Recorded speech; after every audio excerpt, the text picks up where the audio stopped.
Student कैसे हैं आप? आशा करता हूँ आप सब ठीक होंगे और मज़े से अपने हॉलीडे होमवर्क को कंप्लीट कर रहे होंगे।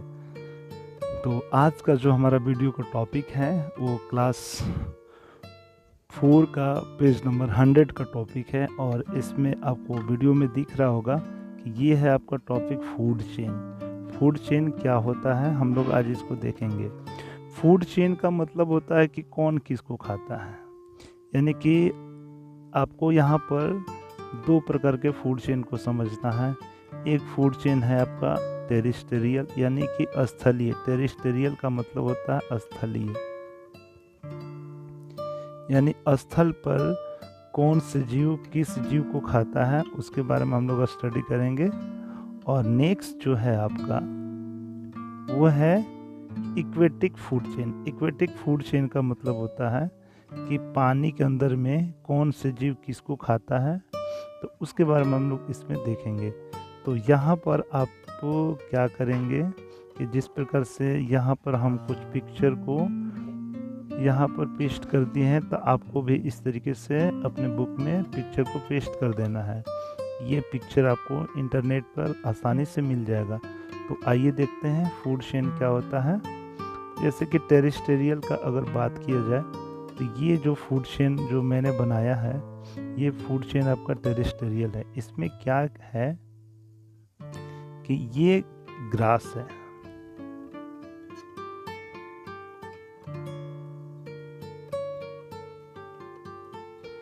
ये जो है आपका ग्रास है,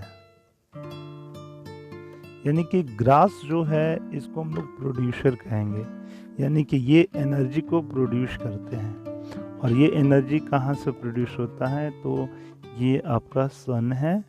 इस सन से लाइट वगैरह लेकर के प्लांट जो होता है फोटोसिंथेसिस के थ्रू ये एनर्जी क्रिएट करता है और ये एनर्जी ग्रास में स्टोर हो जाता है और इसी एनर्जी को बाद में जेब्रा खाता है।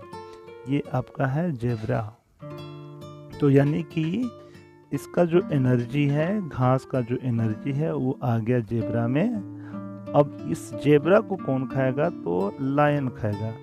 तो इस तरीके से जेब्रा के अंदर में जो एनर्जी था वो एनर्जी लायन को ट्रांसफ़र हो जाता है और इस तरीके से आप देखिएगा तो एक चेन टाइप पे बन जाता है। इसी को हम लोग फूड चेन बोलते हैं। अब नेक्स्ट जो है हमारा वो है इक्वेटिक फूड चेन। तो आइए इसमें देखते हैं इक्वेटिक फूड चेन में क्या है। तो अब आप ये देखिए, इस पिक्चर में आपको दिख रहा होगा ये गोल गोल टाइप पे जो स्ट्रक्चर दिख रहा है ये एल्गी है। एल्गी, एल्गी का मतलब होता है शैवाल। ये शैवाल जो होते हैं पानी में पाए जाते हैं और ये बहुत ही माइक्रो सूक्ष्म जीव होते हैं ये। और ये ऐसे जीव होते हैं जो फोटोसिंथेसिस करते हैं और ये भी एनर्जी को क्रिएट करते हैं और इस एनर्जी को जू प्लैंकटन खा जाता है। अब आप कहेंगे कि जू प्लैंकटन क्या होता है, तो आपको मैं बता दूं कि जू प्लैंकटन जो होता है ये भी एक छोटे जीव होते हैं। चलिए पहले हम लोग इसका स्पेलिंग लिख लेते हैं। जू प्लैंकटन,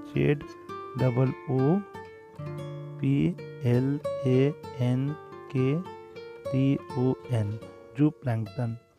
ये है हमारा जू प्लैंकटन। जू प्लैंकटन क्या होता है, ये बहुत छोटे सूक्ष्म सरल जलीय जंतु जो तालाब, नदी, झील, सागर में पानी की सतह पर पाए जाते हैं, यानी कि इस शैवाल को ये लोग खाते हैं। अब ये जो जू प्लैंकटन है, इस जू प्लैंकटन को बड़ी मछली खा जाती है तो इसका एनर्जी बड़ी मछली में आ जाता है। अब इस बड़ी मछली को जो है ईगल बाद में खा जाती है। यह है आपका BALD, बेल्ड ईगल। एक मिनट, यहाँ से आपको नहीं दिखेगा, थोड़ा सा मैं इसको फिर से लिख लूँ।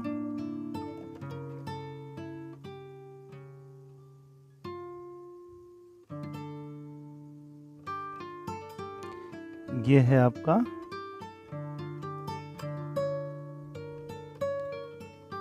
BALD, बेल्ड eagle. तो यहाँ पर क्या हो रहा है, एनर्जी जो हो रहा है ट्रांसफ़र हो रहा है। यानी कि ये जो आपको एरो दिख रहा है, इस एरो का मतलब ये है कि एल्गी से एनर्जी जो है जो प्लैंकटन को जाता है, जो प्लैंकटन को फिर बाद में ये फिश खा जाती है। सॉरी, यहाँ पर फिश हमने नहीं लिखा, चलिए लिख देते हैं। यानी कि एल्गी के बाद जो प्लैंकटन के बाद फिश खाता है, फिश के बाद ईगल खाता है।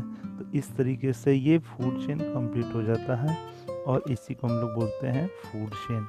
तो आपको क्या करना है, आपका जो भी होमवर्क मिला है, आप अपने होमवर्क के बुक में इसी तरीके का पिक्चर आप लोग भी पेस्ट कर लीजिए और उसके बारे में आपको लिख देना और कुछ नहीं करना। इस तरीके से आपका ये बन जाता है। तो आशा करता हूँ आपको ये समझ में आ गया होगा और फिर मिलते हैं हम लोग नेक्स्ट वीडियो में। तब तक के लिए बाय बाय।